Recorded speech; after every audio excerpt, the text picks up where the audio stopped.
אמן. שלום בעולם.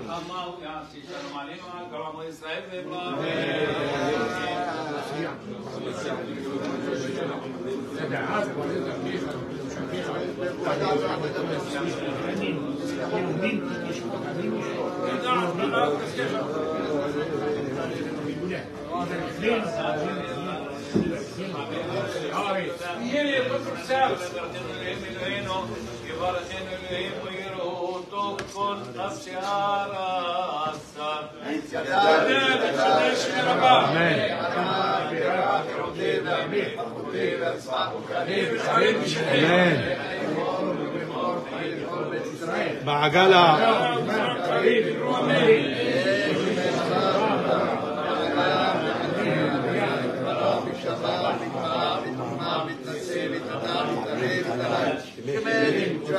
אמן.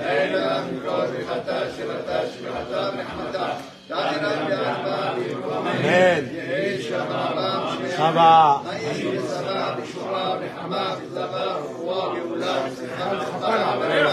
אנו. אמן.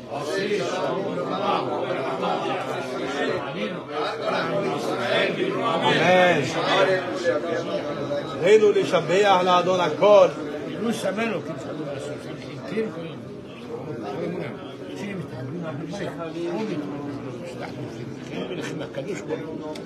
שיעור אותי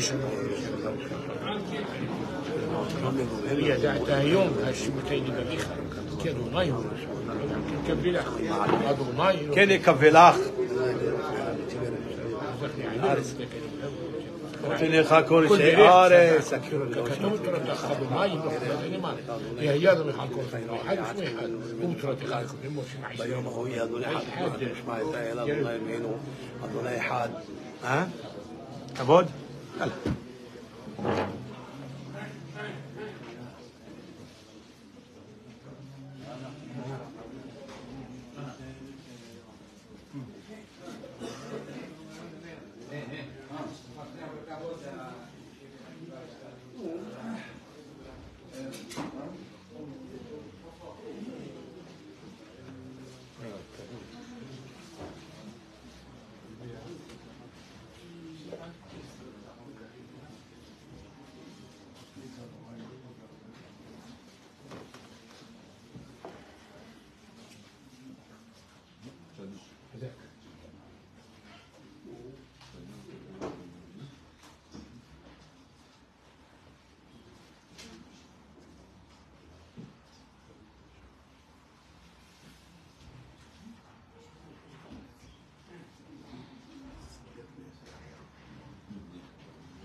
On va dédier le cours pour tous les niftarim. Tout Mabdil, Gamken Ben Haïm la Metim, pour tous les malades.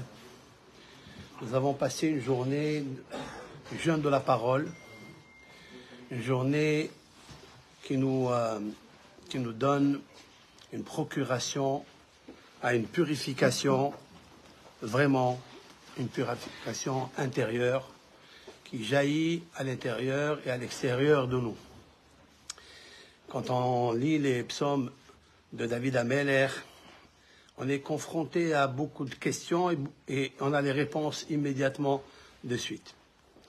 Il y a un grand philosophe, très grand philosophe, c'est-à-dire un grand scientifique philosophe qui a rencontré un jour l'auteur du fabricant, Rabbi Yehuda Levi, Maharal de Prague. Vous connaissez le Maharal de Prague qui a créé le golem de Prague? C'est un grand chacham, très grand sage d'Israël. Il a créé un robot à partir des lettres, des chuchotements des lettres, pour créer un robot qui va sanctifier Dieu. Il n'avait pas la parole, mais il avait toute la sagesse. À base du Sefer HaYetzira. Il y a un livre que Abraham Avinu, notre patriarche Abraham, il a écrit un livre. Il s'appelle le livre de la création. Grâce à ça, on peut créer des choses. On peut créer des choses. Et vous savez très bien. Ouais. On peut créer des choses. Alors ça, c'est Abraham Avinu. Avant Rabbi Yehuda Levi, il y avait un rabbin du Talmud. Rava, Barak Gavra Rabba. Rava, tous les vendredis, il créait un veau. Lichbot Shabbat. Tous les vendredis. À partir du Sefer HaYetzira. À partir de ce livre-là. Et un jour, il a son ami, un des camarades de Rava, était malade. Il n'avait pas de femme de ménage. Il n'avait pas. Qu'est-ce qu'il a fait, Rava? Il lui a dit, regarde, je vais te créer un robot. Comme ça, il te fait le ménage. Il lui a dit, non, je n'ai pas besoin, je ne veux pas. Je ne veux pas qu'on m'enlève mes mérites de Olam Haba. C'est moi qui fais le ménage. C'est moi qui fais la chose, même si je suis malade. On voit qu'ils avaient des puissances énormes. Maintenant, ça peut être longtemps. Avant le Maharal de Prague, il y avait Ibn Ezra. Ibn Ezra, Hacham Ibn Ezra, un très grand astronome, astrologue, qui était au temps de Maïmonide. Il a écrit un superbe pirouche, commentaire sur la Torah, très difficile à comprendre. Lorsque Rabbeinu Tam, le petit-fils de Rashi, il l'a rencontré parce que Ibn Ezra a été exilé de Barcelone. Il a quitté, il est venu en France ici, en province ici. Il a rencontré Rabbeinu Tam. Il lui a dit, je sais que tu es un grand kabbaliste, mais est-ce que tu connais la manipulation du Sefer HaYetzira? Il lui a dit, si je te montre quelque chose, mais jamais tu le racontes jusqu'à après que je quitte ce monde. Il a dit, je te promets, je ne raconte rien. Il a dit, viens, on va aller dans un endroit où il y a une terre vierge. Une terre vierge que aucun homme n'a touché, n'a marché. Il n'y a pas, personne n'a touché. Ils sont partis dans un coin, ils ont vérifié que personne n'a touché. Il lui a dit, donne-moi la terre. Il lui donne la terre et il forme un lézard. Il forme comme ça un lézard avec la terre. Et Rabbi Ezra, il connaissait par cœur le livre. Il a commencé à chuchoter des mots, des lettres, etc. Et tu vois le lézard se former. Et il commence à bouger, à marcher. Rabbeinu Tam Me'id Azeh. Qu'est-ce que ça veut dire? Pourquoi j'amène ça? Maintenant, je reviens à Rabbi Yehuda Levi. Ce hocker-là, cet astronome, il lui dit, dites-moi, quel est l'intérêt que vous étudiez cette Torah? À quoi sert cette Torah? Il dit à toi, qu'est-ce que tu fais dans ta vie? Il lui dit, moi, toute la journée avec un groupe, on rentre dans la NASA, dans les faisceaux lumineux, le cosmos interplanétaire, on connaît les planètes, combien de lumières années il y a d'ici à là. Et il lui raconte des merveilles, des merveilles, des merveilles. Au moins, que quand on finit d'étudier, après notre expérience, au moins on est imprégné de choses très fines, très délicates, très invisibles, très spirituelles. Mais vous, qu'est-ce que vous étudiez? Baba Kama. Qu'est-ce qu'il y a dans Baba Kama? Baba Kama, c'est un traité talmudique qui parle des affaires pécuniaires. Si un bœuf, il a encore né une vache, elle était enceinte ou elle n'était pas enceinte, est-ce que le bœuf, il a fait tomber et la vache avec les bébés, ou les bébés sont tombés avant? Qu'est-ce que... À quoi ça sert de parler de ça? Bien, par exemple, Tarnegolet chez Marda. Il y a un coq qui s'est rebellé. Il a commencé à casser les assiettes et commencé chez la voisine. Qu'est-ce que ça a à voir? Ou bien, quelqu'un, un bœuf, il a laissé son propriétaire, a laissé son bœuf, il est rentré dans le jardin de son voisin et il a mangé arouga chez le Téhénim. Il a mangé des figues. Il a abîmé les figues de son voisin. Combien de pays, quand vous finissez cette étude, qu'est-ce qui vous reste? Le shor, la para, c'est-à-dire le bœuf. Ce sont des choses animales. Vous êtes imprégné de ces choses animales. C'est ça la Torah. Alors il lui a dit, juste tu as oublié quelque chose. Anochi Adonai Elohecha Asher Hotzeticha. Lorsque Hachem il nous donne... Cette semaine, on a commencé à lire les 10 commandements. On va lire la paracha de Yitro, 10 commandements. C'est vrai? Vaidaber Elohim et hadevarim ha'el. L'Éternel, il a parlé ces paroles. Vaidaber Adonai el Moshe lemor. Tu as oublié que toutes ces lois du bœuf qui est encore, du coq qui s'est rébellé, du bœuf qui a mangé quelque chose qui lui appartient pas de son prochain. Juste, tu as oublié quelque chose qui vient avant. Vaidaber Elohim. Je le fais parce que Dieu, il m'a demandé de le faire. C'est différent. C'est très différent. Et moi, quand j'étudie le bœuf, c'est pas le bœuf que j'étudie. J'ai pas envie d'étudier ça. Mais j'étudie, Hachem, il m'a dit de faire. Et je le fais parce qu'Hachem, il m'a dit de faire. Donc toute la journée, je suis avec Hachem. Je suis pas avec le bœuf. Je suis avec Hachem. Et toi, avec qui tu es, toi? Toi, tu es avec la planète. Qu'est-ce qui a créé la planète? Oh, ça, je sais pas. Vous voyez? Moi, avec le bœuf, je sais qui est-ce qu'il a créé. Toi, avec la planète, tu sais pas qui l'a créé. Alors, au cas, ça te sert. Et en plus, quand je sais que c'est Hachem qui me donne, qui m'écrit, qui me dit, je reste avec lui. Je marche avec lui. Quand je veux faire des péchés, je dis, ah, attention, je suis là. Attention. Mais toi, tu regardes la planète, c'est vrai que tu es scientifique, c'est vrai. Tu penses des choses très fines. Mais quand il vient un péché devant toi, tu fais quoi? Je tombe. Alors tu tombes, alors c'est pas Dieu, ça. En fait, aujourd'hui, quand j'ai étudié le psaume, j'ai vu que ça, c'est écrit dans Tehillim. Il y a 2 psukim, 2 versets dans Tehillim.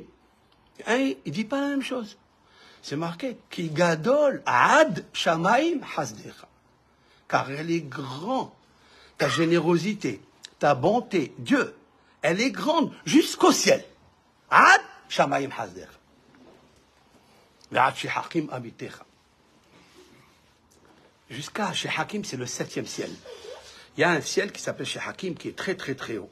Très, très haut. Il y a 7 cieux, comme la Gemara dit, Amarish Lakish Amara, dans Hagiga Dafiyud Bet Amoud Bet, c'est ça.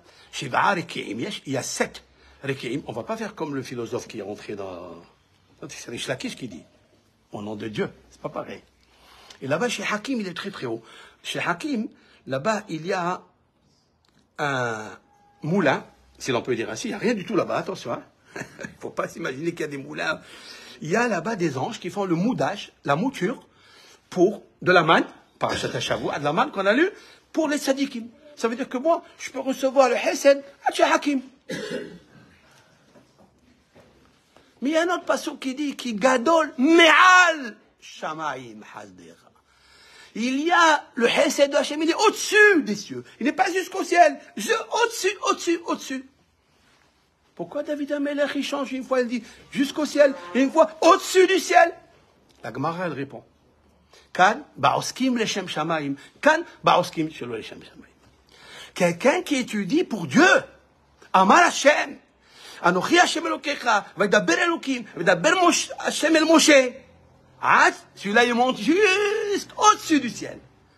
Mais celui qui étudie pour l'étude, tu es Hakim. Il voit le ciel, les planètes, comment ça... Mais qui est au-dessus de ça? Personne. Il est au-dessus de tout. Si tu veux, tu étudies pour lui, et Hachem, il t'envoie au-dessus des cieux. Ça veut dire les ma'alam et la teva. Voilà ce qu'on a aujourd'hui. Vous savez ce qu'on a fait aujourd'hui? Aujourd'hui, on a pris une journée. On a l'habitude de faire ça. À Kippour. Pas, on ne mange pas. Il y a qui ont jeûné. Il y a qui ont jeûné la parole. Il y a qui ont jeûné. C'est un dimanche quand même. Un dimanche, on a envie de sortir, on a envie de se promener. D'accord? Qu'est-ce qu'on a fait? Et on l'a consacré à Kadosh Baruch Hu. Et nous l'avons fait, hein? Nous avons fait ça, cette journée, nous l'offrons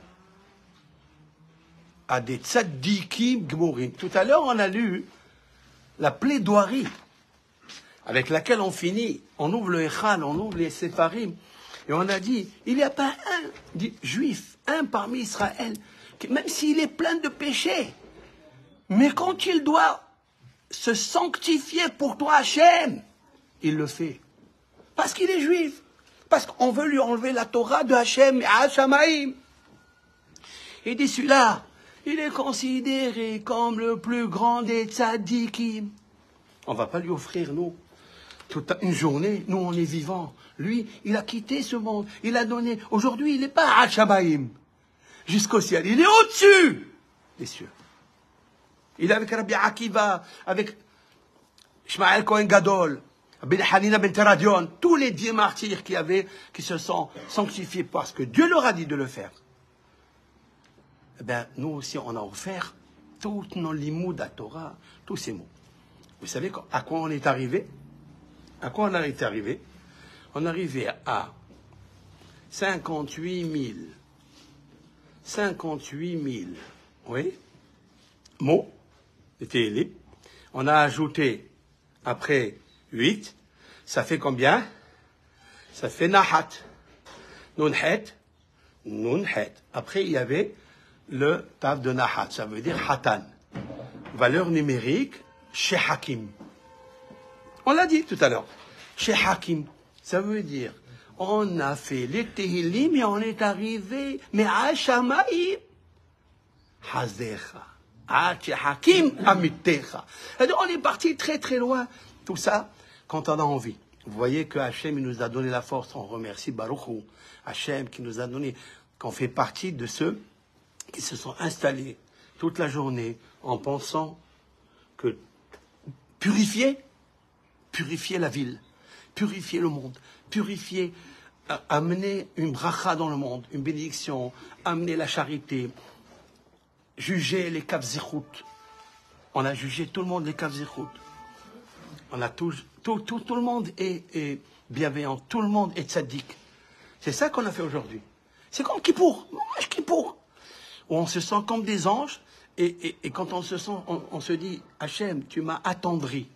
Hachem, tu as brisé mon cœur. Hachem, je veux plus avoir un cœur de pierre, un cœur dur. Je veux être tendre. Aide-moi à être le plus tendre possible. Que quand on me touche, c'est du miel qu'on touche.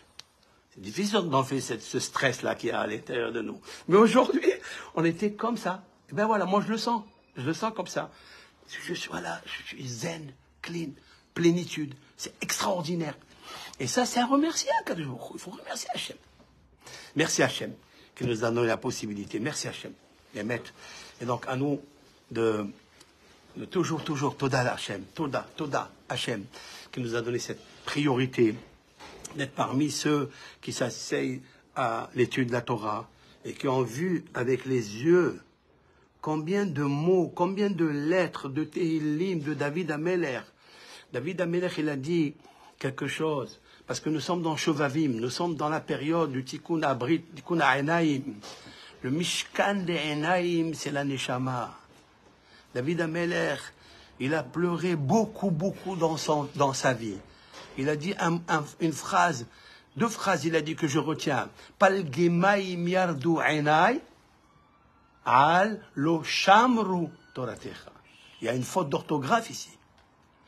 Pal gemaim yardu enai. j'ai versé des torrents de larmes. Al lo shamarti toratecha. C'est ça qu'il fallait dire. Quelqu'un qui n'a pas écouté Dieu, obéi Dieu, et il a regardé ce que Dieu a interdit, et tacher ahavti saneta, et tacher saneta ahavti. Toi, tu dis, il ne faut pas regarder certaines choses. Et moi, j'ai regardé. D'accord? Donc, qu'est-ce que j'ai fait? J'ai pas observé, moi, ce que Dieu, tu m'as interdit de voir, oui? David Amelech, il dit pas ça. Il dit, Palgemaim yardu enai, des torrents de larmes, mes yeux ont versé, al lo shamru. Parce que eux, ils n'ont pas observé la Torah. Qu'est-ce qu'il a fait avec ça? Quand est-ce qu'il a versé des torrents de larmes? Quand? Il y a un autre verset qui dit, Bedim'arti, arsi, amse. Bedim'arti, avec mes larmes, arsi, mon lit, amse, j'ai mouillé. David Amelech, il pleurait, jusqu'à ce qu'il mouillait ses couches. C'est terrible, ça. Nous, on arrive à pleurer une larme. Mais d'où ça vient, ça? Il dit, Nishama, on s'est, voilà le tirous on s'est connecté avec David Amelech. Il nous a donné des forces. Il nous a imprégné. Il nous a imprimé qui il est. Et ça, c'est ce soir, on rentre à la maison, juste on pleure pour les hayalim qui sont partis de ce monde. Pour les hatoufim et les hatoufot qui sont là-bas. Donc, quel xerara, quel... On ne peut pas s'imaginer, on ne peut pas s'imaginer. Alors, toute cette étude-là, on l'offre, Be'ezat Hashem, que Hashem, il fasse Kikadol, Me'al Shamah Ma'azir. Même si, comme il a dit tout à l'heure, on fait des fautes, c'est vrai, mais combien tout de suite on se repent en Dieu. On revient à Bitshuva. Yavil Levavo, Kiravamar, Ozvo et Hashem. Tout de suite, mon cœur, il devient amer parce que j'ai abandonné Dieu. Tout de suite, l'âme Israël, il fait Tshuva. Faisons une vraie Tshuva, Be'ezat Hashem, pour que Hashem yagid, Veshavu, Banim, Likvulam. Amen. Amen.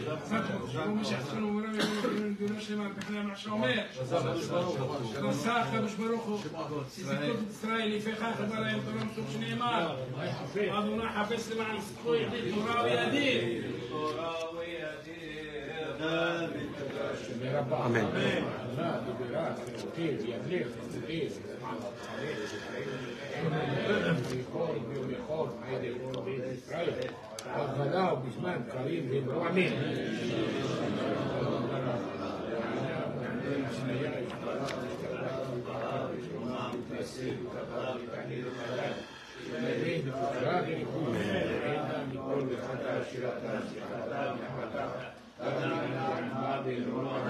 عاد إسرائيل عاد ربنا عاد مليون عاد مدينة مليون يزيد أسكين وليك النساء هنا وشما حنا بحساب حي على خير بحبر عمين بيقود لها ماري شمية ويرعاوي برومين ليش حي سماع وشعاوي حمام سدماء وفوع خبر ملاحة الصلاة نانو Amen.